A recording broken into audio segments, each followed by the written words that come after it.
Blind spot 3. All right. Okay. Value trapped inside your data. Recovery can be done manually to the degree when the number of transactions is low. Mm-hmm. Layering different data sources is giving the power back to the systems to negotiate with suppliers. Okay. So from that blind spot trapped inside your data, what's your view with regards to how to, let's say, unlock this?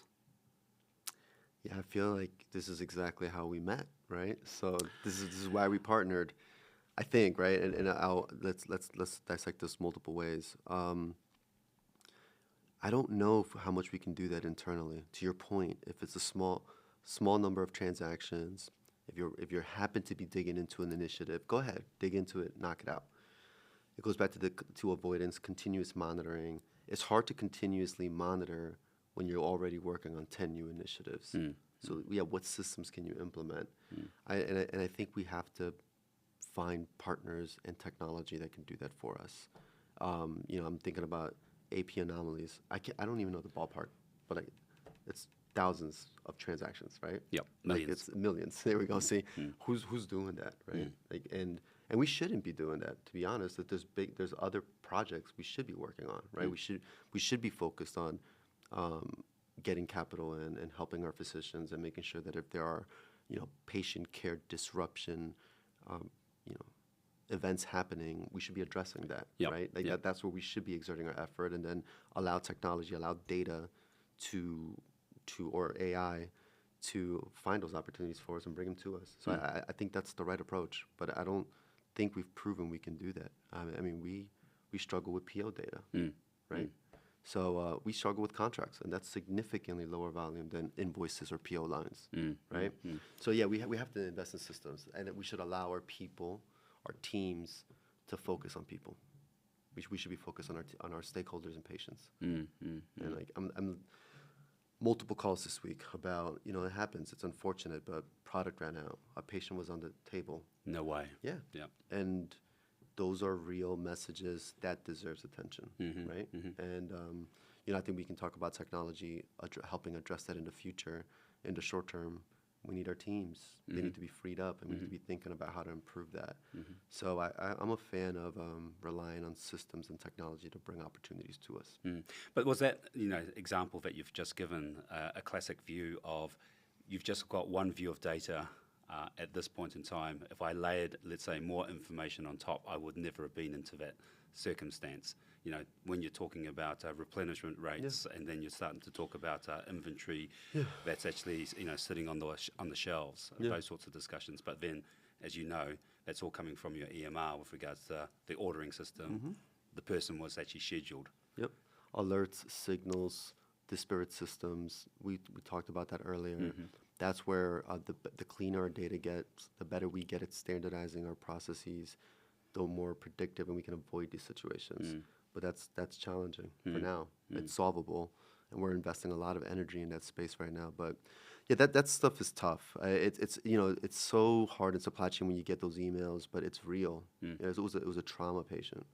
So it doesn't happen often, but when it happens, it's unfortunate. Everyone feels it.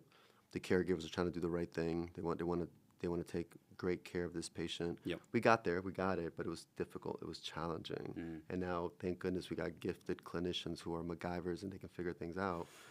But it's avoidable, right? Yep. And that's the goal, is to avoid these instances. Well, and I suppose once again, it's giving, the whole intent about this is how do you get the power back into the hands of, one, the physicians, but I suppose I'm just going up another level, the power back into to the system to actually dictate or to actually coordinate and provide more of a leadership role, to the supplier base that you've got. Because whose responsibility is that to a degree? If it's just solely yours, then sure. But now with technology and data, they know what they're supplying you. Yeah. So I love that you said that, because that's the attitude, and that's a way to have a positive outlook towards this whole situation. I had 2 meetings with the team about this situation and how we're going to solve it. We got to take these events and turn them into opportunities, leverage leadership, and thankfully we got good leadership that here are the problems that we're experiencing, here are the technology gaps, Here's how we think we can fix it. Here's some investments we're going to make, and we can prove it out that it'll help. So I'm eager and excited to have those conversations. So we get, if we can avoid it, we need to try, right? So that's what we're working on, and here in the next 2 weeks is like getting the whole executive group around the table, being honest and own some of the gaps that exist today, but coming in with a plan on how we can solve it. So even just identification of those gaps means that there's going to be all these other information sources that could actually have avoided the situation with regards to this. Yeah. And then bringing it all together from that viewpoint. Yeah, so we're going to have to connect a bunch of systems again. We're probably going to have to do some manual work in the short term, again, just to prove it out. So mimic what these tools and systems can do in a more automated fashion. Yeah. We're going to have to replicate it manually for now in the short term and demonstrate what can be solved. But obviously, unless we're going to hire 20 more people, we're going to have to rely on systems. And we know that's what we need to do. Hiring people it's become very challenging. So, we can't lean on that, and it's not the responsible thing to do. We want to invest in systems because that's much more sustainable. So that's the approach. Wow. And I must admit, unpicking that sort of situation is like going into a war room, isn't it? Like all of a sudden just thinking, well, how did I get to that situation in the first place? Yeah. It's years of bad habits. It's years of potentially underinvested in certain spaces, right? So like when do you need point-of-use technology? When should you invest in it? Probably, surgical suites, procedural platforms, right? And again, traditional supply chain, kind of analogous to the purchase services conversation. We've invested a ton in nursing units, a lot of energy, but meanwhile, sometimes in the areas that are actually more critical, it's a little underserviced, right? So now we need to invest, and again, we're living in the right time, though. There's a lot of interesting technology out there. There's a lot of opportunities with data, opportunities with AI, camera vision. So we have opportunities to close the gap, and at a lower cost than before. Fantastic. Yeah. Done. All right.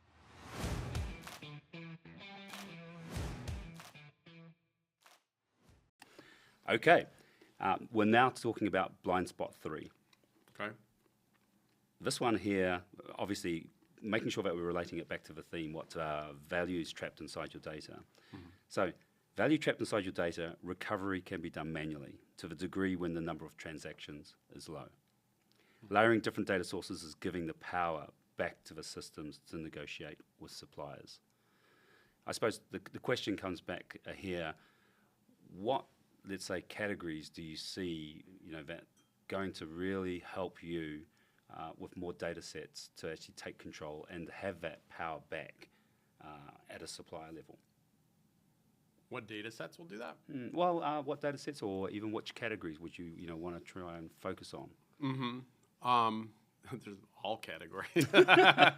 I mean, I think getting good data and continuous monitoring, right? So obviously we have better data in certain aspects. Purchase services is an area everybody's tackling right now, because that's a lot of areas that supply chain healthcare haven't normally been in, but should have been. And getting into that and having a lot of disparate data on that because it's all over the place, and corralling that and getting it categorized and being able to start making sense of it and be able to start having strategic discussions with both customers and the vendors is valuable. Do you think that the vendors in that situation are helping you, or that they really are in control of, how they're dictating terms to you?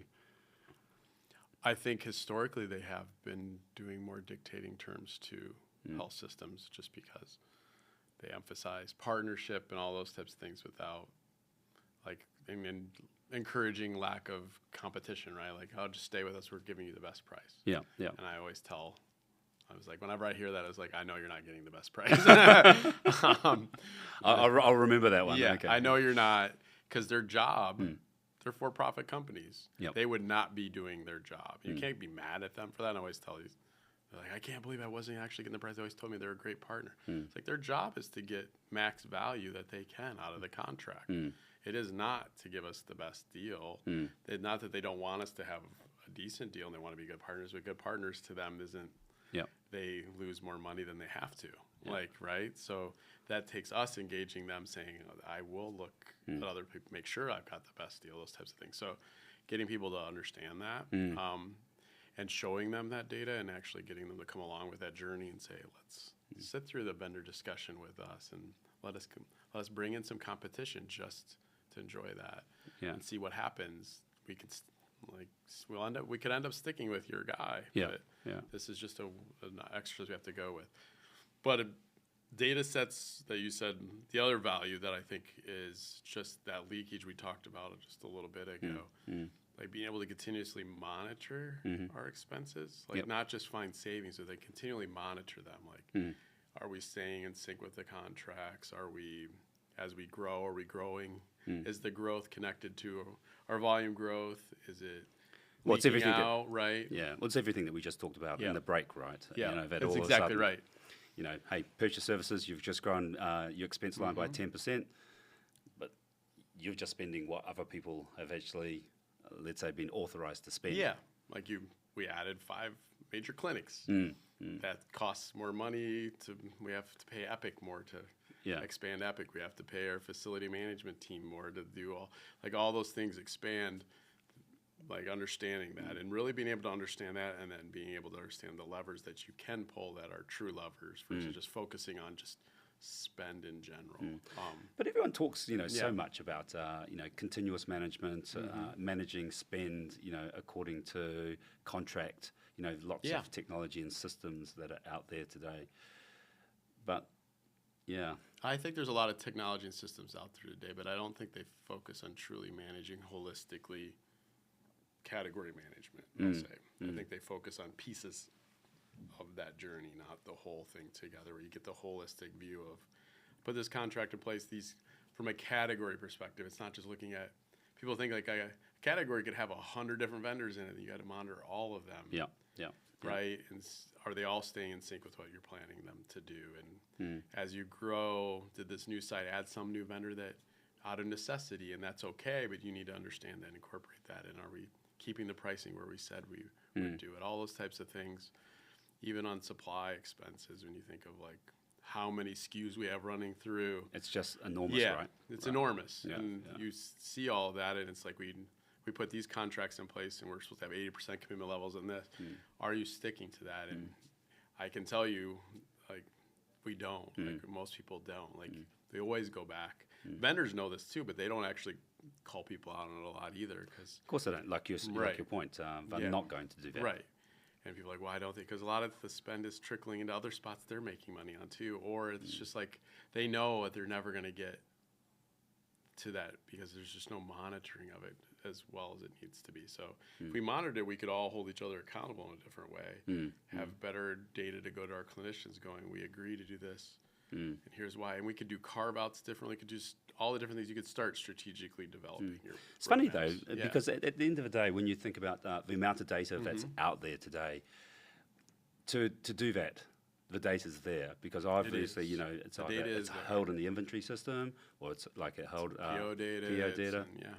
It's all there. It's just being able to like you can't manually go through. There's no spreadsheet that can accomplish that, right? So it's being able to. We have to start looking at how do we leverage technology to really manage that data to those contracts. We can keep basically continuously managing it versus just look at it and then come back and when 3 years come back and look at it's not where we thought it was anymore. Like we know that it's not going to be, but if you could constantly see that and see where it's sliding, it would be amazing. Well, obviously that's like the holy grail we got to get. It's the holy grail, but obviously we know now with technology that's exactly the spot. Exactly right. Yeah. So, got 20 seconds with regards to if you actually had your view with regards to the holy grail. What would that look like for you? The holy grail. The holy grail would be being able to connect your revenue growth, like your clinicians, right? Their usage patterns. As we add new ones, like where that growth and where that revenue and how that impacts the contracts, impacts our spend, and keeping all that in sync and knowing, hey, that's in sync, that's not, and being able to monitor that in a way that we could really tease out this is just revenue growth in sync with normal activity. This is revenue growth that now we're adding new things to hit that we maybe out of the price points of the stuff we already negotiated. We need to get our arms around that. Yeah.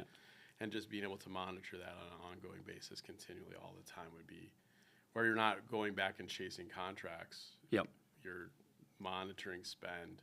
You're strategically, that is we need that. Not just like, how dare that somebody brought in a new vendor or whatever. It's like, we actually needed it. Let's make sure it's parked in the right category in the right way, and we monitor it moving forward. And it's meeting contract terms and compliance. And we can explain to our leaders, these are levers we can pull. These are, because this is true spend impact, these are things that are just stuck with growth. Yep. Those types of things, and be able to tease out and really focus on that, where we're just stuck on like this static spend number that's not, that ebbs and flows based on Done. how the organization works. Yeah. Fantastic.